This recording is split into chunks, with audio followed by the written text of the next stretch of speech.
మా అక్కగారైన sister Mary gold గారు దేవుని వాక్యం అందించబోతూ ఉన్నారు.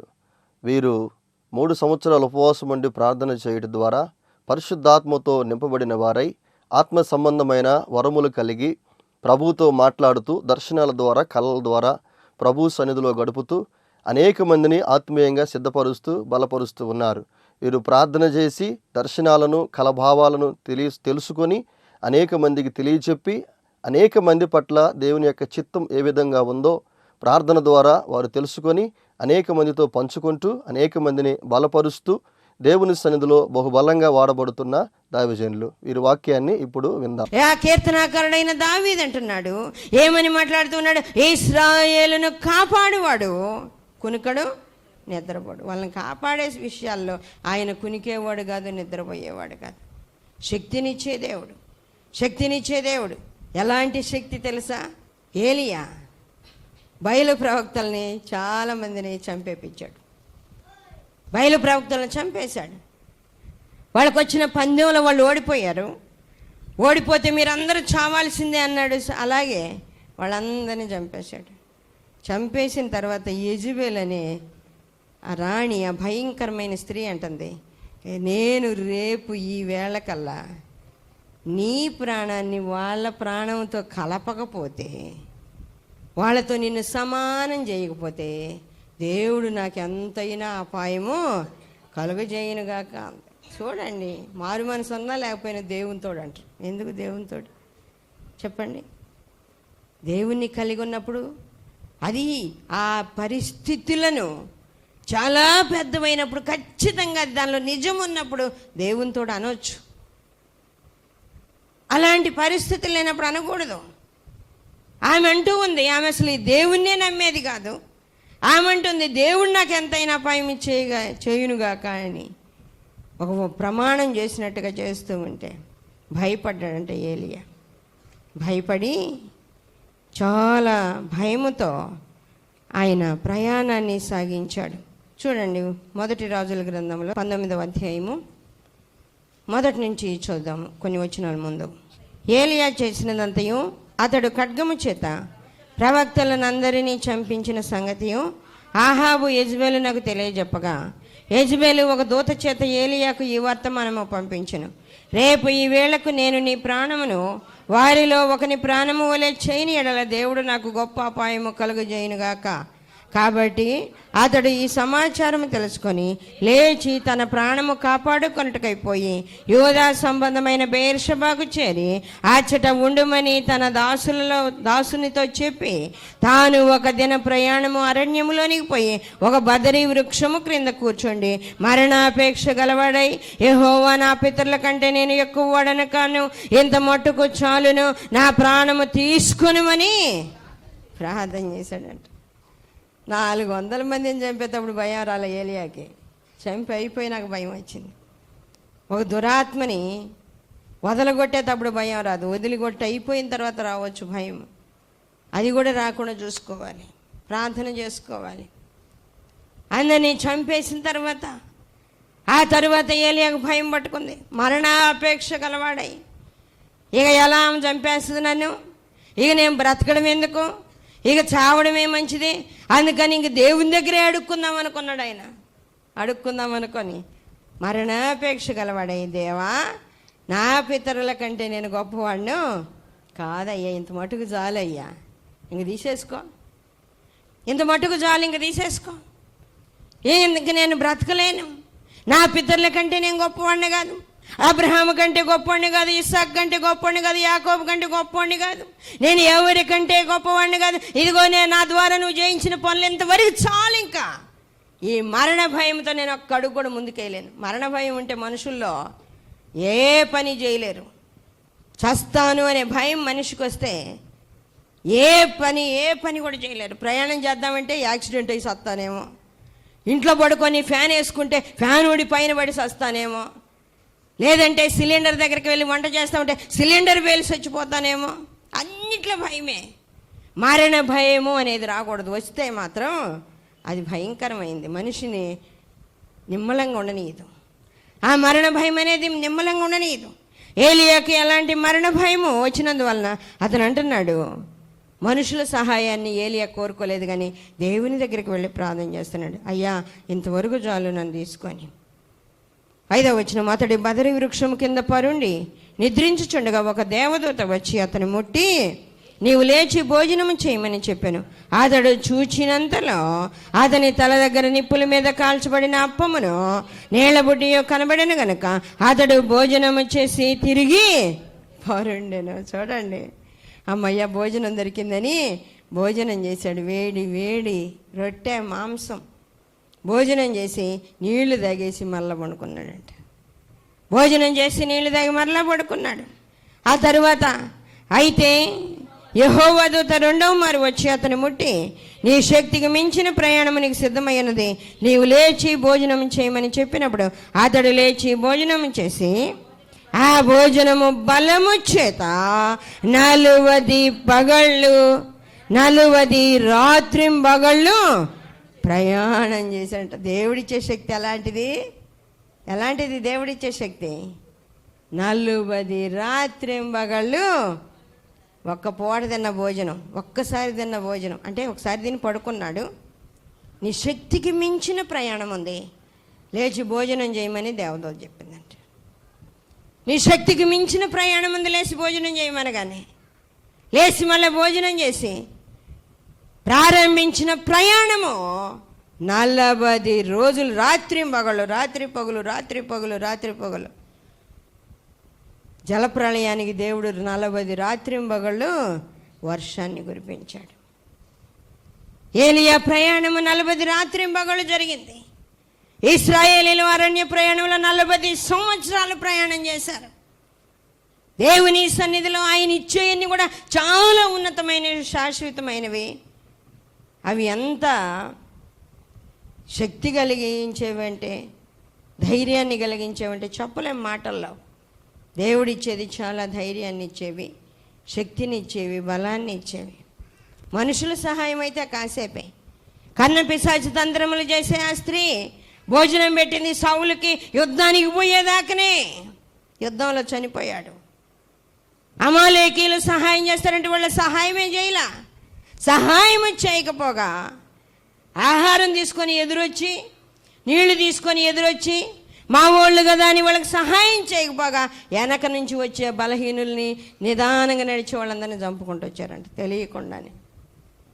ఇలాంటి సహాయం మనుషులది, కానీ దేవుడిచ్చే సహాయము చాలా ఉన్నతమైంది. రొట్టె నీళ్లు ఇచ్చి, ఇదిగో నీ శక్తికి మించిన ప్రయాణం అనగానే 40 రాత్రింబగళ్ళు ప్రయాణం చేసి హోరేబు కొండకి చేరుకున్నాడు ఏలియా. హోరేబు కొండకి ఇజ్రాయేలు దేశము నుండి ఆయన నివసించే ఆ ప్రాంతము నుండి, ఆ కర్మేలు పర్వతము నుండి.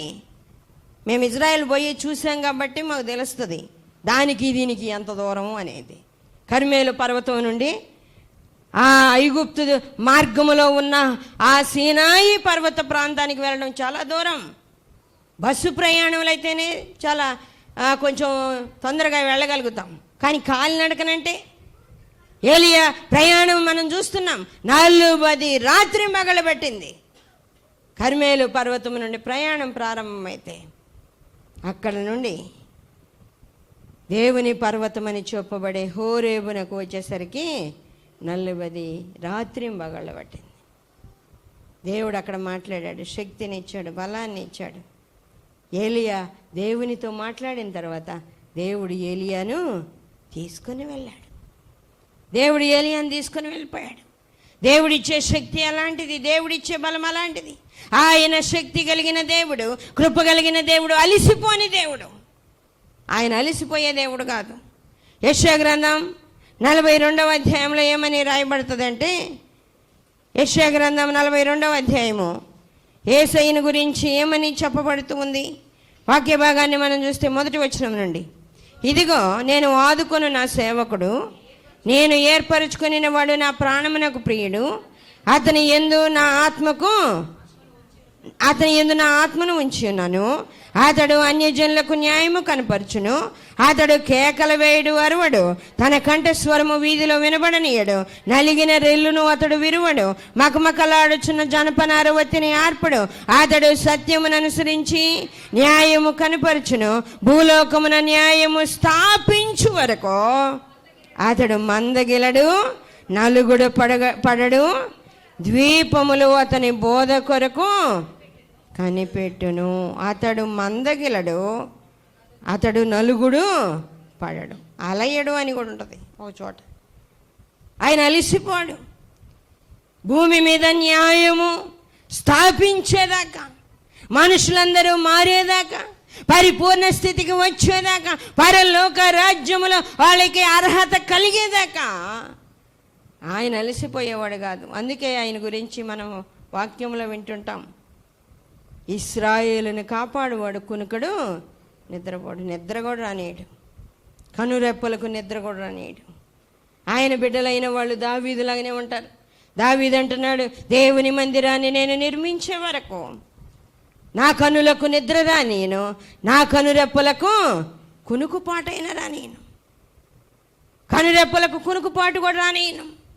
ఆ పని నేను చేసే వరకు, నేను పరుండుటకు మంచం మీదకి ఎక్కను, నా కనులకు నిద్ర రానేను, నా కనురెప్పలకు కునుకుపాటు రానేనన్నాడు.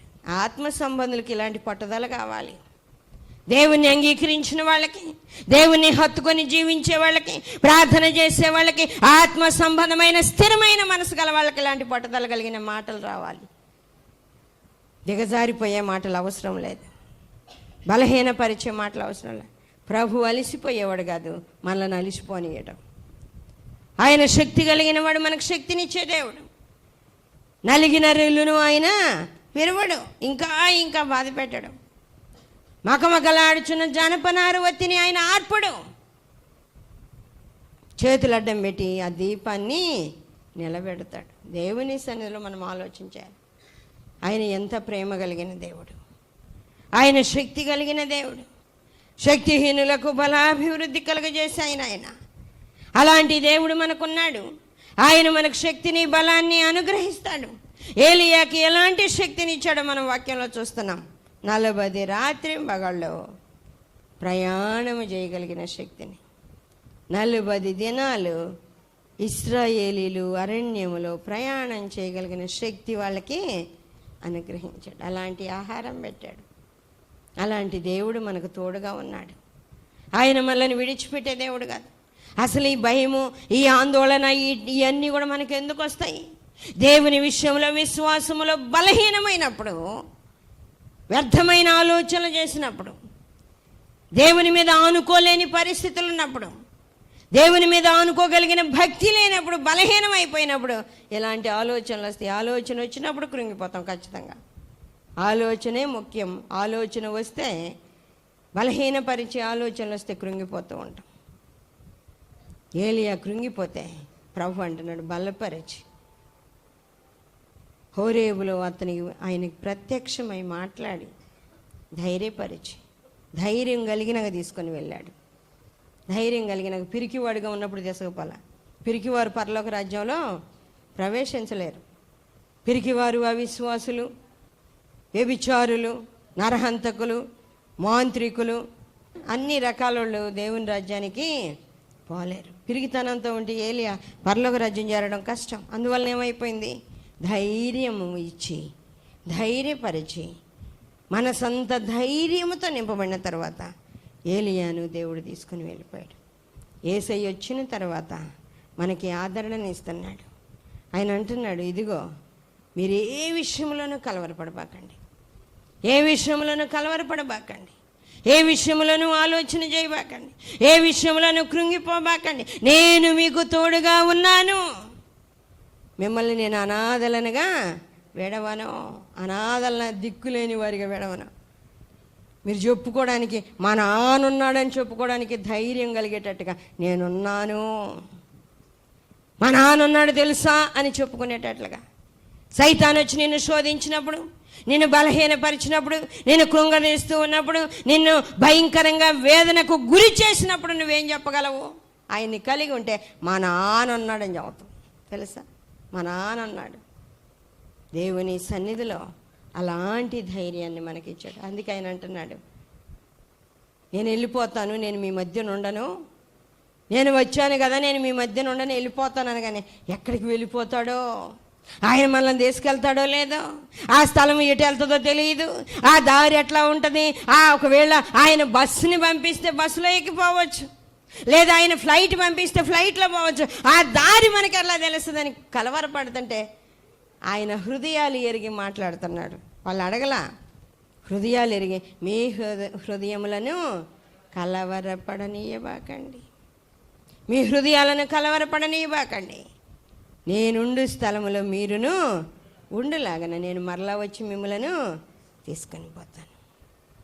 ప్రభు మనల్ని ధైర్యపరుస్తున్నాడు, ఆదరిస్తున్నాడు. ఏమాత్రం విడిచిపెట్టే దేవుడు కాదు. కృప కలిగిన దేవుడు, శక్తి కలిగిన దేవుడు. ఆయన అలిసిపోయే దేవుడు కాదు, బలహీనమైపోయే దేవుడు కాదు. శక్తిహీనముగా ఉన్న మనకి బలమిచ్చే దేవుడు. యెహెజ్కేలు, యిర్మీయాలు అందరూ ఏమని వాక్యంలో రాస్తారు అంటే, గొర్రెలను ఆయన ఎత్తుకొని నడిపిస్తాడంట. గాయం కలిగిన వాటిని కట్టుగట్టి ఎత్తుకుంటాడు, నడవలేని వాటిని నడిపిస్తాడు, పచ్చిక గల చోట్ల నడిపిస్తాడు. దావీదుకున్న అనుభవం అలాంటిది. దావీదు మంచి అనుభవం కలిగిన వాడు. సౌలైతే అందరి మీద ఆధారపడి బతికేవాడు, కానీ దావీదు దేవుని మీద మాత్రమే ఆధారపడి జీవించేవాడు. అందుకే దావీదు కీర్తన ఏమని రాస్తున్నాడు, ఉన్న అనుభవాన్ని రాస్తున్నాడు. యెహోవా నా కాపరి, నాకు లేమి కలగదు, పచ్చిక గల చోట్ల ఆయన నన్ను వరణ చేయొచ్చన్నాడు. ఆయన నా కాపరి, ఆయన నాకు తండ్రి, ఆయన ఎక్కడెక్కడో నన్ను ఉంచడం లేదు. పచ్చిక గల చోట్ల మంచి ఆహారం దొరికేటట్లుగా, నెమ్మది దొరికేటట్లుగా, సంతోషం దొరికేటట్లుగా ఆయన నన్ను తీసుకొచ్చి నన్ను నడిపిస్తున్నాడు. అంటే యేసయ్య కూడా అంటున్నాడు, నేను నీకు తోడై ఉన్నాను, నువ్వు భయపడాల్సిన అవసరము లేదు, దిగులు పడాల్సిన అవసరం. నీ జీవితంలో ఎలా ఉంది, నీ జీవితంలో ఎలాంటి పరిస్థితిని కలిగించింది? మరణ భయాన్ని ఒకవేళ కలిగించిందా? అనారోగ్యాలు కలిగించిందా? ఆర్థిక ఇబ్బందుల్లో బలహీనపరిచిందా? ఏ పరిస్థితుల్లో నిన్ను నింపింది? ప్రభు అంటున్నాడు, నేను ధైర్యాన్ని ఇస్తానని, నేను నీకు తోడుంటాను అని. ఈ పనులన్నీ చేయడానికి ప్రార్థన చేస్తూ ఉంటే ప్రభు నేనున్నాను అనే మాట ఇచ్చాడు. ఆ మాటే, ఆ ఒక్క మాటే, ఆ మాట వినపడితే నాకు ధైర్యమే. ఇంకా ఆ మాట నాకు వినబడకపోతే, ఆయన ఆ మాట నాతో చెప్పకపోతే నేను చేయలేను. దేవుని సన్నిధిలో ఆయన మాట చెప్పిన తర్వాత నాకు ధైర్యం. నేనున్నాను, ఒక్కటే మాట ఆయన చెప్పేది, నేనున్నాను అంటే అది ఎంత లోతైనదైనా, ఎంత ఎత్తైనదైనా, ఏ సమస్య అయినా పరిష్కారం అయిపోతుంది. ప్రభు అంటున్నాడు, నేను శక్తిని ఇచ్చే దేవుడను, బలాన్ని ఇచ్చే దేవుడను. 40వ అధ్యాయంలో మనం చదువుతూ ఉన్నాం. 40వ అధ్యాయము 27వ వచనంలో, యాకోబు నా మార్గము యెహోవాకు మరుగయ్యున్నది, నా న్యాయము నా దేవుని దృష్టికి కనబడడం లేదు అని నీవేలా అనుచున్నావు. చాలామందికి అనిపిస్తుంది, నేను ఎంతో ప్రార్థన చేస్తున్నాను, ఎంతో కానుకలు ఇస్తున్నాను, దేవునికి తెలియదా అని. దేవునికి తెలియకుండా ఉందా? నువ్వు ఇచ్చేది దేవునికి తెలియకుండా ఉందా? నీ ముందు బోర ఊదించకపోతే ఊదించకపోవచ్చు. ఇదిగో పలానోళ్ళు ఎంత కానుక ఇచ్చారని చెప్పకపోతే చెప్పకపోవచ్చు. దేవునికి తెలుసు. ఆయన మనం ఏం చేస్తున్నామో ఎరిగి ఉన్న దేవుడు. ఆయనకు మరుగైనది ఏమీ లేదు. యాకోబు అనుకుంటున్నాడు, నా మార్గము యెహోవాకు మరుగై ఉన్నది, నా న్యాయము నా దేవుని దృష్టికి కనబడటలేదు అని నీవేలా అనుకొనుచున్నావు. ఇశ్రాయేలు, నీవేలా ఎలాగూ చెప్పుచున్నావు?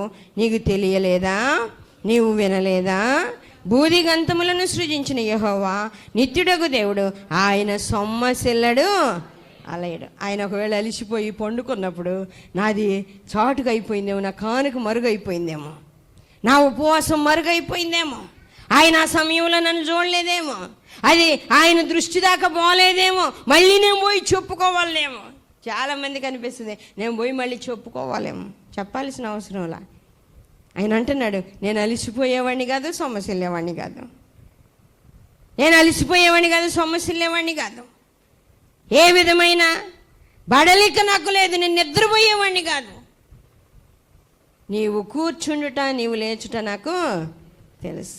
దావీదుకి అర్థమైపోయింది అవన్నీ.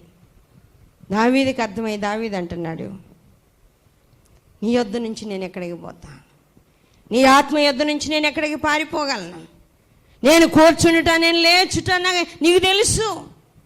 నాకు తలంపు పుట్టకముందే దానిని నీవు ఎరిగి అన్నావు. దేవుడు అంటున్నాడు, నీకు తెలియలేదా? దేవునికి అన్నీ తెలుసని నీకు తెలియలా? నీకు తెలియలేదా? నీకు తెలియలేదా? నీవు వినలేదా? భూదిగంతములను సృజించిన యెహోవా నిత్యుడొక దేవుడు, ఆయన సొమ్మసిల్లడు అలియడు, ఆయన జ్ఞానమును శోధించుట అసాధ్యం. పెద్ద పెద్ద జ్ఞానులు చెప్పారు. సొలొమోను కూడా అంటున్నాడు, దేవుడు అనంత కాల జ్ఞానాన్ని నరుల హృదయం అందించిన దేవుని క్రియలను తెలుసుకోవడానికి ఆ జ్ఞానము సరిపోదు. దేవుని క్రియలు తెలుసుకోవడానికి ఆ జ్ఞానం సరిపోదు. అనంత కాల జ్ఞానాన్ని హృదయంలో ఉంచినా కూడా, ఎంతోమంది మేధావులున్నా, శాస్త్రవేత్తలున్నా, కొత్త కొత్త విషయాలు కనిపెట్టిన దేవుని గురించి పరిపూర్ణంగా పరిశోధించి తెలుసుకోవడం వాళ్ళకి సాధ్యం కాదు. యాకోబుతో అంటున్నాడు, నీకు తెలియలేదా? నీ జ్ఞానం వినలేదా? నువ్వు భూదిగంతములను సృజించిన యెహోవా నిత్యుడొక దేవుడు, ఆయన సొమ్మసిల్లడు అలియడు, ఆయన జ్ఞానమును శోధించడం సాధ్యం. సొమ్మసిల్లిన వారికి బలమిచ్చువాడు ఆయనే, శక్తిహీనులకు బలాభివృద్ధి కలుగజేయవాడు ఆయనే. మనుషుల కొరకు ఎదురు చూస్తే బలహీనమైపోతాం. మనుషుల సహాయం కోసం చూస్తే బలహీనమైపోతాం. కానీ ఆయన కొరకు ఎదురు చూస్తే శక్తిని, బలాన్ని పొందుకుంటాం. ఒకవేళ మరణ పడకలో, ముసలితనంలో మరణ పడకలో ఉన్నా కూడా శక్తి కలిగిన వరముగా ఉంటాం. 31వ వచనంలో మనం చూస్తున్నాం, యెహోవా కొరకు ఎదురు చూచువారు నూతన బలము పొందుదురు, వారు పక్షిరాజుల వలె రెక్కలు చాపి పైకి ఎగురుదురు, అలయక పరిగెత్తుదురు, సొమ్మసిల్లక నడిచిపోదురు. ఈరోజు ప్రభు నీతో మాట్లాడుతున్నాడు. అలయక పరిగెత్తేటట్లుగా, సొమ్మసిల్లక నడిచిపోయేటట్లుగా అలాంటి కృప, అలాంటి భాగ్యము నీకు కావాలన్నా, నీకు కావాలంటే పరిపూర్ణంగా నా వైపు చూడు, పరిపూర్ణంగా నా వైపు చూడు, పరిపూర్ణంగా నా కృప కొరకు ఎదురు చూడు, పరిపూర్ణంగా నా శక్తి కొరకు ఎదురు చూడు. నేను ఇస్తాను. ఆయన ఇచ్చే దేవుడు. చాలామంది మరణ పడకలో ఉన్నా కూడా ధైర్యంగా ఉంటారు. ఎలా వచ్చింది మీకంటే, దేవుడు వచ్చి నాతో రోజు మాట్లాడతాడమ్మా, అందుకే నాకు ధైర్యం. యేసయ్య వచ్చి రోజు మాట్లాడతాడు. చాలామంది దగ్గర విన్నా నేను, చాలామందితో మాట్లాడతాను నేను. పడకలో ఉన్న వాళ్ళతో మాట్లాడతా, మీరే ఇలా ఎలా ఉండగలుగుతున్నారు? ఇలాంటి పరిస్థితుల్లో మీకు ధైర్యం ఎక్కడి నుంచి వస్తుందంటే ప్రభు మాతో మాట్లాడుతున్నాడు. మా నాయనమ్మతో కూడా మాట్లాడాను నేను. ఆమె కూడా అదే చెప్పింది, ప్రభు నాతో మాట్లాడుతున్నాడు. గొర్రె పిల్లల్ని గాయమన్నాడు. పడకలో ఉండి గొర్రె పిల్లల్ని ఎట్ట కాస్తావు అన్న నేను. ఏమో ఆయన గాయమన్నాడు, నేను కాస్తున్నా. తర్వాత నేను ప్రభువుని అడిగినప్పుడు అర్థమైంది, అక్కడుండి ప్రార్థన చేసి ఆ ప్రార్థన గొర్రె పిల్లల్ని కాసినట్టు అయిపోద్దమ్మా అన్నాడు. అది నాకు తెలియలేదు కదా అప్పటిదాకా. యాకోబుతో ప్రభు అన్నాడు, నీకు తెలియలా? తెలియకపోతే నేను చెప్తాను అన్నాడు. నీకు తెలియకపోతే నేను చెప్తాను. ఆయన అలయడు, సొమ్మసిల్లడు. ఆయన సొమ్మసిల్లిన వారికి బలం ఇచ్చువాడు, శక్తిహీనులకు బలాభివృద్ధి కలిగజేయవాడు. ఆయన మనకు తోడుంటే ధైర్యం, ఆయన మనకు తోడుంటే మనకు ఆదరణ, ఆయన మనకు తోడుంటే ఎట్టి పరిస్థితుల్లో కూడా ధైర్యంగా ఉంటాం. పిరికివారముగా, విశ్వాసముగా, పరలోక రాజ్యానికి చేరలేని ఆ భయంకరమైన చెప్పబడినవి ఏవి కూడా లేని వారముగా ఆయన నీడలో మనం ఉండగలుగుతాం. ప్రార్థన చేయాలి. ప్రభువా, నీవు నన్ను నిలబెట్టు, నేను అలిసిపోక మీ సన్నిధిలో ప్రార్థించే బిడ్డగా ఉండాలి. సొమ్మసిల్లకుండా మీ శక్తిని కలిగిన బిడ్డగా ఉండాలి. ఏలియా వలె ఆగకుండా 40 రాత్రి మగళ్ళు ప్రయాణం చేసినట్టుగా అలాంటి శక్తి కావాలి నాకు. అలాంటి ప్రార్థనాత్మ కావాలి నాకు, దయచేయమని అడిగితే ప్రభు మనకు అలాంటి కృపనిస్తాడు. ఎప్పుడైనా బలహీనం అయిపోతే ఆయన వచ్చి మనలను తాకి ధైర్యపరిచి ఆదరిస్తాడు. మంచంలో ఉన్న ముసలోళ్ళు మురిగ్గా మనకుంటారు, భయంకరమైన స్మెల్ వాళ్ళ కాడ వస్తూ ఉంటుంది. కానీ యేసయ్య వచ్చి వాళ్ళని ఎత్తుకొని తిరుగుతూ ఉంటాడు. వాళ్ళకి ఇంకేం భయం చెప్పండి? అందరూ అసహించుకొని దూరంగా ఉన్నా ఆయన ఎత్తుకొని తిరుగుతూ ఉండగానే వాళ్ళు ధైర్యంగా ఉంటారు. అలాంటి ఉన్నతమైన ధైర్యాన్ని ఇచ్చే దేవుడు, ఆదరించే దేవుడు, అలసిపోకుండా కాపాడే దేవుడు మన ప్రభు అయిన యేసయ్య. ఆయన ఈ లోకంలోనికి వచ్చిన తర్వాత అందరినీ ఆయన హక్కును చేర్చుకున్నాడు. ఎవరిని విడిచిపెట్టడానికి ఆయనకి ఇష్టం లేదు. అలాంటి ప్రేమ కలిగిన ప్రభు సన్నిధిలో మనం ఉన్నాం. ఆయన సన్నిధిలో మనమందరం ఆయన సహాయాన్ని కోరుకుందాం, ప్రార్థన చేద్దాం. దేవుడు మనకందరికీ అట్టి కృప, అట్టి శక్తిని అనుగ్రహించునుగాక. కృప కలిగిన దేవ, సర్వాధికారి అయిన తండ్రి, మహోన్నతుడా, పరిశుద్ధుడా, పరిశుద్ధుడా, పరిశుద్ధుడా, పరిశుద్ధుడా, ఉన్నత పరిశుద్ధ స్థలములో నివసించే దేవా, మీ పరిశుద్ధ పాదాలకు వందనాలయ్యా, స్తోత్రాలు తండ్రి. అలిసిపోయే దేవుడవు కాదు నాయన, మందగిలే దేవుడవు కాదు, కునికే దేవుడవు కాదు, నిద్రపోయే దేవుడవు కాదు. మా పరిస్థితులన్నీ ఎరిగిన దేవుడవు ప్రభా. ప్రతి బిడ్డ జీవితాన్ని మీరు చూస్తున్నారు, వాళ్ళ ఆలోచన విధానాన్ని మీరు ఎరిగి ఉన్నారు ప్రభా. ఎవరిని విడిచిపెట్టే దేవుడవు కాదు ప్రభా. ఇదిగో మరియా, మార్త, లాజరు విషయమై ఏడిస్తే మీరు కన్నీరు విడిచారు నాయన. మా బాధ చూసి మీరు బాధపడుతున్నారు, మా వేదన చూచి మీరు వేదన పడుతున్నారు ప్రభా. అడిగిన వారికి నైనా శక్తిని, బలాన్ని అనుగ్రహిస్తున్నారు తండ్రి, మీకు స్తోత్రాలు. ప్రతి బిడ్డను బలపరచండి, ఆత్మతో నింపండి, శక్తితో నింపండి, శోధనలని జయించగలిగిన కృపనివ్వండి, దురాత్మలను ఎదిరించి జయించగలిగిన కృపనివ్వండి, ప్రార్థనాత్మతో నింపండి, పట్టుదల దయచేయండి. మీ నామానికి అత్యధికమైన మహిమ తెచ్చుకోండి. ఇదిగో తెగుళ్ళు వస్తూనే ఉన్నాయి ప్రభా, అన్ని జయించుకోవడానికి బిడ్డలకు శక్తినివ్వండి. ఏ దినాన మేము ఉంటామో, ఏ దినాన ఉండమో మాకు తెలియదు నాయన. మీరు పిలిచినప్పుడు ఇదిగో నేను వస్తున్నానని రావడానికి కృప దయచేయండి. ఆత్మతో నింపండి, అటు పరిశుద్ధత, ప్రార్థనాత్మ దయచేయండి, నెమ్మది దయచేయండి. బిడ్డల చుట్టూ మీ అగ్ని కంచి వేయండి ప్రభా. ఇదిగో నాయన, మనుషుల మీద ఆధారపడక, మనుషుల సహాయాన్ని కోరుకోక నైనా మీ దగ్గరికి వచ్చి మిమ్మల్ని బ్రతిమలాడుకొని మీకు మొరపెట్టుకోవడానికి కృప దయచేయండి. అనారోగ్యంతో ఉన్న బిడ్డలను ముట్టండి, నెమ్మది లేని వారికి నెమ్మది దయచేయండి, శోధనలన్నీ జయించే వాళ్ళకి విడుదల దయచేయండి. ప్రార్థనాత్మతో నింపండి, పట్టుదల దయచేయండి ప్రభా. నాయన అన్ని విషయాల్లో జయించుకోవడానికి తగిన శక్తిని ఇచ్చి బలపరిచి మీ నామానికి అత్యధికమైన మహిమ వచ్చేటట్లుగా బహుగా దీవించమని, వర్ధిల్ల చేయమని, తోడుండమని మీకే అప్పగించుకుంటూ యేసయ్య అతి పరిశుద్ధ నామములో అడుగుచున్నాము తండ్రి, ఆమేన్. మరిన్ని వివరముల కొరకు మమ్మల్ని సంప్రదించవలసిన చిరునామా marigold foundation, holy spirit church, Vishwanathapuram, Podili, Prakasam జిల్లా, పిన్ కోడ్ 523240. మా ఫోన్ నెంబర్స్ 8500084841, మరి ఒక ఫోన్ నెంబర్ 8500084841.